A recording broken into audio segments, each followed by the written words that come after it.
Hello, hello. This is the Awful and Awesome Entertainment Wrap, episode 267. This is a special episode because we also have someone who is far more fun and younger and has more hair and has watched more shows than Abhinandan has ever watched for this show. So, welcome, Nanika. Hi, Rajshri. I'm very happy to be here. Yes, so Nanika is here because one, all of you like listening to her. First reason. Two, I'm not because sure about that. We get a young perspective in when we have you. That's why. Which is a little rude to me, but even then. But also because Abhinandan is traveling to Amsterdam since he gives incorrect information about me. I was not in Maldives last week. I wish I was in Maldives. I had not gone anywhere near Maldives. I was in Andamans and Nicobar Islands, which is good enough. An island, but it's not Maldives. Let's be clear. One costs 10 lakhs to go to, one costs 10,000 to go to. Slight difference. But we have a very jam-packed episode this time. And because Nanika is on, we've actually watched most of it. So that's also unique. So we have two series. We have Indian Matchmaking is back with Seema Auntie. This is Seema Auntie from Bombay. Yeah. Then we have The Staircase, which is the new series with Colin Firth. We have Nope, which I have been dying to watch absolutely, which is in theaters right now. So what do you want to start with? Let's start with something that both of us have managed to watch like a significant chunk of. So how about Indian Matchmaking? Last time season had a bunch of, they are mainly NRIs. Yes. And then you have a few Indians who are in India. So one of the women was right here behind my house because when they were when they were showing her, I was like, this looks like something I know. Right next to her. so the thing last time it struck you, or it struck me, then you say what you thought about it, Nanika, because you are marriageable age still. I'm not. According to my brother, I'm basically the tin of food which has passed its expiry date and kept at the back of the store. And even if it's brought out in extreme situation, people say, oh, but it's past its expiry date, so it goes back again. So that is not your case. But the people on season 1 were just fucking bizarre people. Like, you were like, what are these people saying?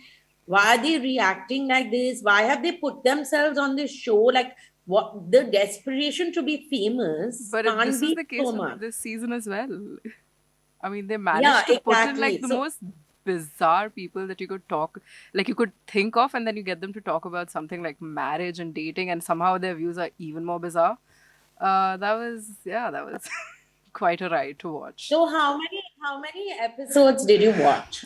I think I managed to put myself through like 4. I did watch the first season. Very good. I know. I watched the first season when it came out, but that's because there was nothing to do. We were inside the house the entire time.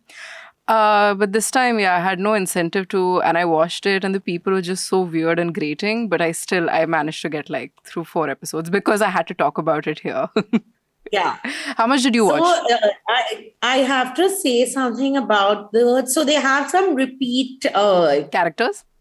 Characters, because those characters were such big hits the first time, supposedly. That Aparna. Yes. Who I just find her rude. I can't understand this thing. Yeah, if someone behaved like that in a normal setting, we would just say, what is wrong with you as a person, right? So Aparna is this, and all the women, so there are some new ones. There's a Sheetal is also from last time.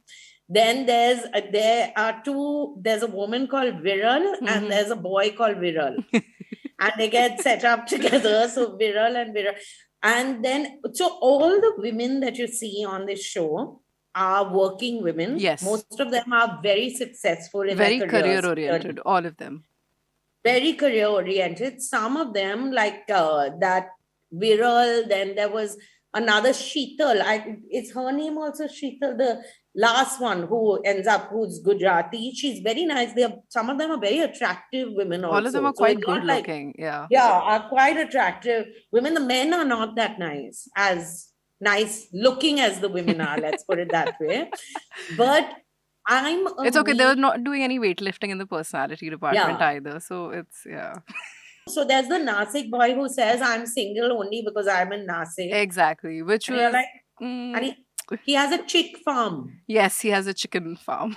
Chicken farm, and he says, I like she has to like. He talked about how much of a catch he was, and how fantastic he was, and the fact that he was single because he was living in Nasik, and I appreciate I suppose a little bit of self-awareness is always good. Yeah. Seema auntie has had a makeover. Oh yes, she looked she was so bougie this season. Her nails were always done. Her hair was proper. Oh my god, it was blow dried every time.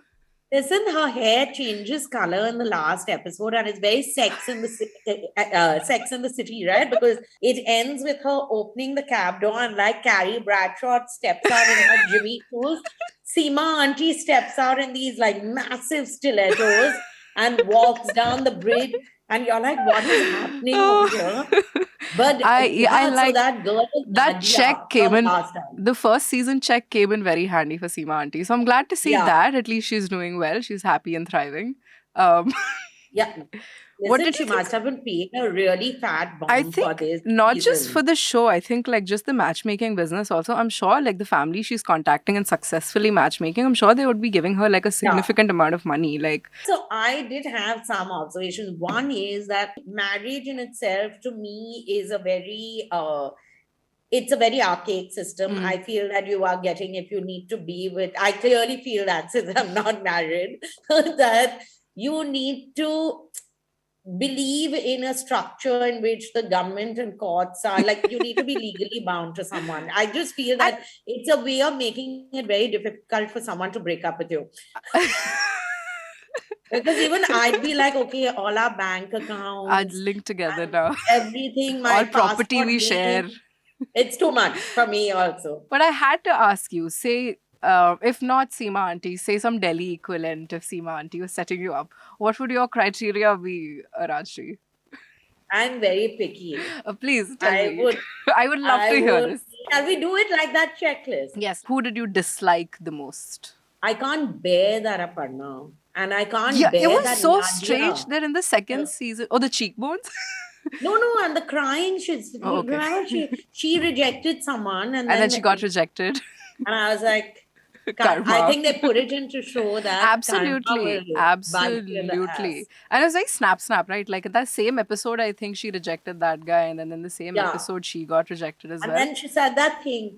And then he wants to be friends with, fuck you. And I'm like, okay, calm down, dude. It's okay. She was clearly sad. And dating is already like such a prickly, touchy, feely topic. So I feel and then it's you're on camera. Exactly. Being on camera. You're like, not only did you get rejected, you got rejected. You got rejected on camera. Like the world saw it. Moving on to something more cerebral, which is No.